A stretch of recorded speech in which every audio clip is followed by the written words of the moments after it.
Assalamualaikum warahmatullahi wabarakatuh. Selamat pagi, salam sejahtera buat para peserta KONAS 6 PABI di Hotel Shangri-La Jakarta tanggal 3 Oktober 2022 pagi hari ini. Selamat siang Prof. Taruna. Ya, kita Selamat kehadiran siang. yang terhormat Ketua Kolegium Kedokteran kita, Bapak Prof. Dr. Haji Taruna Ikrar, PhD ya. Beliau banyak gelarnya nih ya. Malah dia sudah jadi dekan di Amerika sana ya. Dan sudah bertempat tinggal di sana. Selamat pagi, Prof. Selamat Ya, pagi. Prof. Pertama tentu kami mengucapkan terima kasih atas kesediaannya hadir pada siang hari ini sejak pagi ya, langsung dari Amerika ya tadi tiba ya. Jadi saya sempat stres, wah kira ini Prof nggak datang. Jadi yang kami inginkan Prof ini bahwa Perhimpunan Ahli Bedah Indonesia sebagai induk dari ahli bedah Indonesia dengan anggota 3.500 ya, Prof, punya banyak kompetensi sesuai dengan Perkonsil 73, Prof. Ya, Tapi pada kenyataannya banyak larangan-larangan terjadi. Bagaimana kita mengantisipasi supaya Perkonsil ini betul-betul bisa dilaksanakan sesuai dengan regulasinya. Karena tentunya konsil telah memikirkan bahwa di Perkonsil 73 inilah kompetisi bedah ini yang bisa untuk dipakai untuk berperan membangun kesehatan dan kemajuan bangsa. Itu Prof. Silakan ya. Prof. Terima kasih host ya, Ya, Abang Dr. Asrul sama-sama. Hadi. Sahabat Ada hal yang prinsip dalam konteks pelayanan kedokteran. ya. Kita paham Konsil Kedokteran Indonesia atau Indonesian Medical Council. Ya, kebetulan saya juga Ketuanya. diamanahkan untuk Medical Council untuk Dunia ya, dunia. prinsip yang paling penting kita pahamin bahwa regulator atau pemerintah itu berupaya untuk mengatur supaya semua berjalan rapi, Ya, berjalan sesuai dengan relnya. ya betul. Nah, oleh karena itu Indonesian Medical Council atau Konsil Kedokteran Indonesia mengeluarkan perkonsil. Ya, Perkonsil ada 2 perkonsil yang kita telah keluarkan untuk mengatur bagaimana peran strategis Ya, dokter bedah itu. betul. Pertama yaitu Perkonsil nomor 42. Ya, Dan yang kedua Perkonsil 73. 73 Ya. tahun 2019 2019. ya.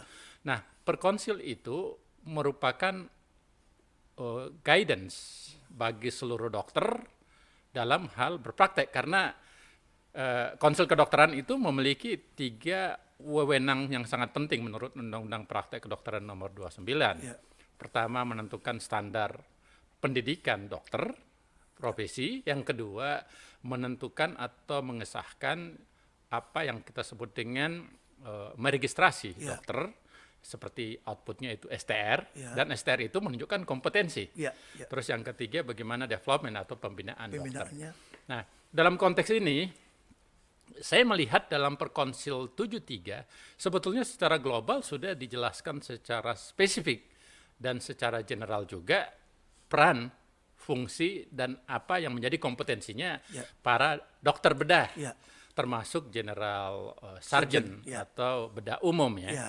Nah, kita melihat sebetulnya tinggal bagaimana terdapat kompromi Ya. karena fungsi Perkonsil itu bagaimana melindungi, bukan hanya melindungi rakyat, tapi melindungi juga dokter, Betul. termasuk dokter bedah. Ya.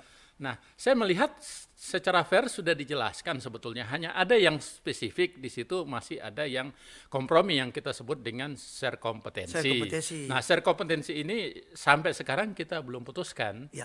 karena kita sudah buatkan di Konsil Kedokteran Indonesia tentang output share kompetensi itu, tapi masih stuck di harmonisasinya di Kementerian Hukum dan Perundang-undangan. Dan kalau itu sudah disahkan tentu itu akan mengikat semuanya. Ya. Nah, sekarang timbul pertanyaannya, bagaimana perannya General Surgeon atau bedah umum? Ya. Kita ketahui kalau kita melihat masalah terbesar Indonesia itu 3. Ya. Saya melihat yang pertama apa yang disebut dengan jumlah dokter Indonesia itu termasuk dokter spesialis masih sangat-sangat kurang. Sangat kurang. 3.000 itu masih sangat kurang. Untuk dengan wilayah Indonesia Indonesia yang ya, sangat luas. 270 juta penduduk.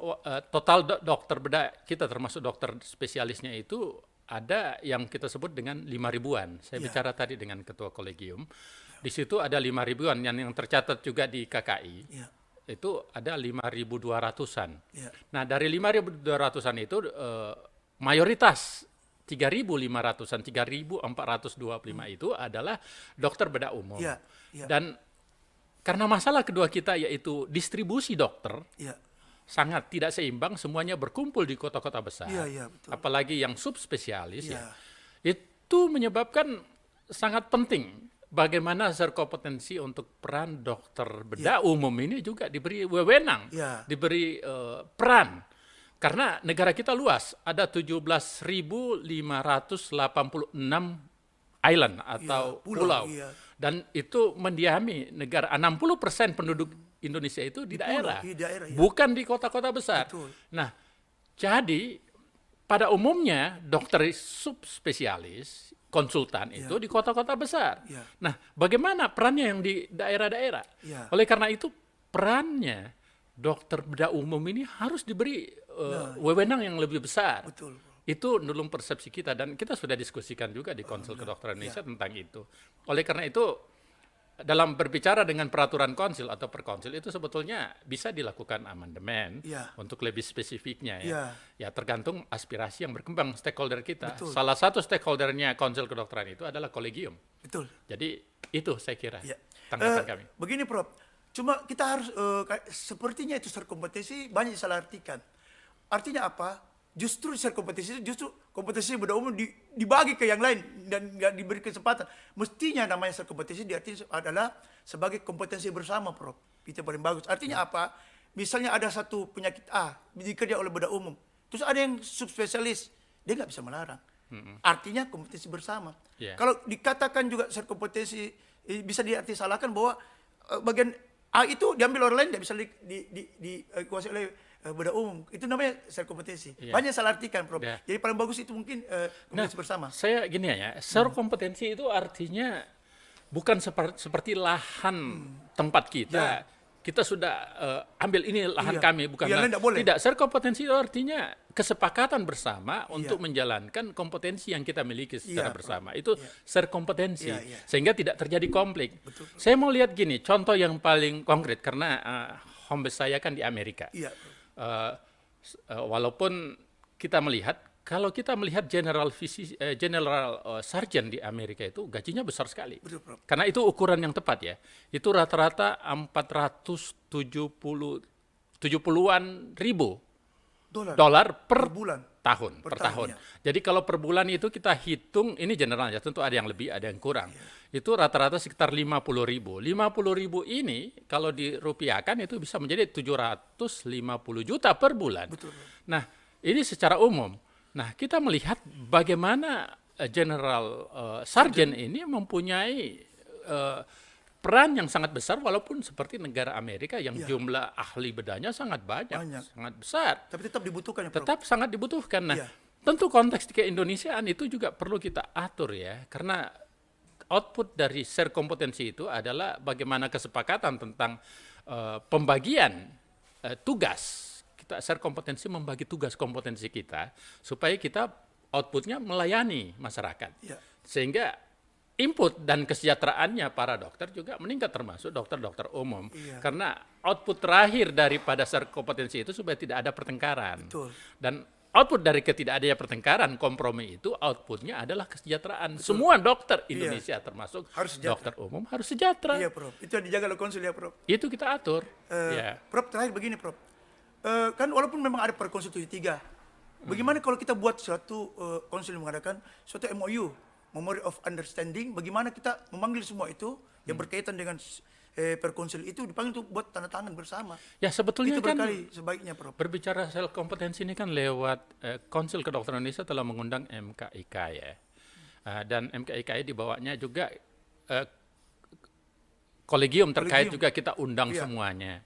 Dan memang ramai dalam sidang-sidang itu, belum ada kesepakatan saya lihat. Dan begini, Prof, ada satu kita sudah ini, bahkan Konsul Kedokteran telah mengendorse. Endorse itu artinya memperkuat. Memperkuat. Tapi kan kita butuh kesepakatan. Iya, betul, Prof. Cuma begini, Prof, terakhir lagi, banyak orang salah paham bahwa yang mewakili bedah umum itu adalah IKABI. Bukan, Prof. Yang mewakili bedah umum itu PABI, Perhimpunan Ahli Bedah Indonesia.